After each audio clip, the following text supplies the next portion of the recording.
katolikus templomainkban mindig új esztendő első napján olvassuk fel.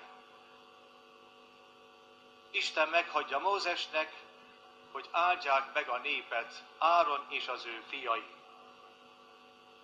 Mit jelent megáldani?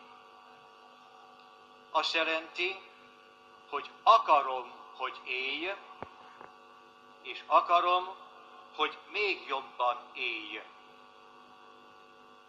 Isten megáldotta a teremtésben az egész világ mindenséget, benne az élővilágot, és természetesen benne engem, embert is, és azt mondta, hogy akarom, hogy élj, és akarom, hogy még jobban élj.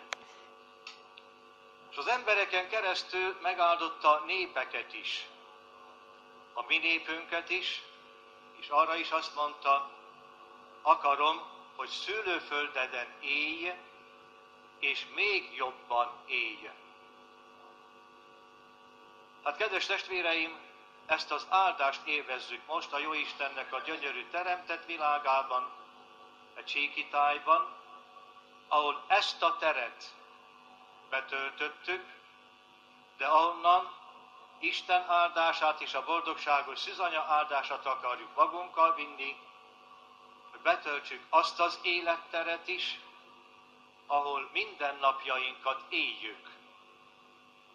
A családi ház életterét, a falunak, a városnak az életterét, az országnak az életterét. Mert Isten áldása erre is szól.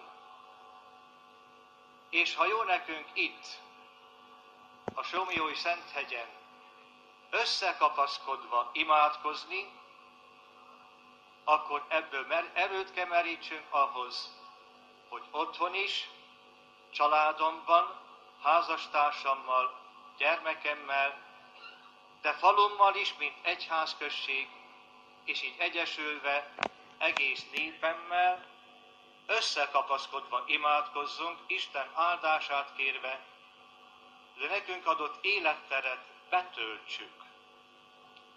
Hogy ne maradjon beszegezett ház, gyermek nélküli iskola, megfogyatkozó falu és város, és főleg ne maradjon megfogyatkozott ország és szülőföld. Be kell töltenünk, kedves testvéreim, életterünket, és milyen jó.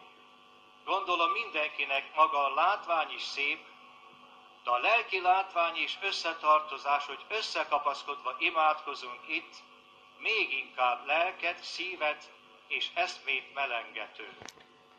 Ne hagyd elveszni Erdélyt, Istenünk!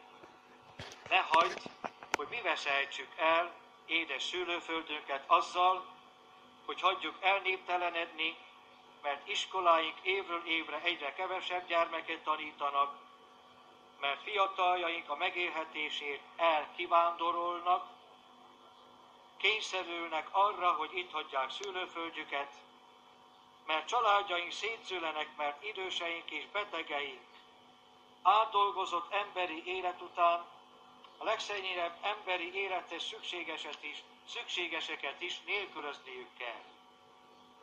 Ne hagyd elveszni Erdélyt, Istenünk, mert közös dolgaink megvalósításában is széthúzás van köztünk. Érdemtelenségünk tudatában kérünk, Istenünk, Atya, Fiú és Szentlélek, és boldogságos Szomlyói Szűzanyánk, áld meg a magyart, és ne hagyd elveszni Erdélyt. Ámen.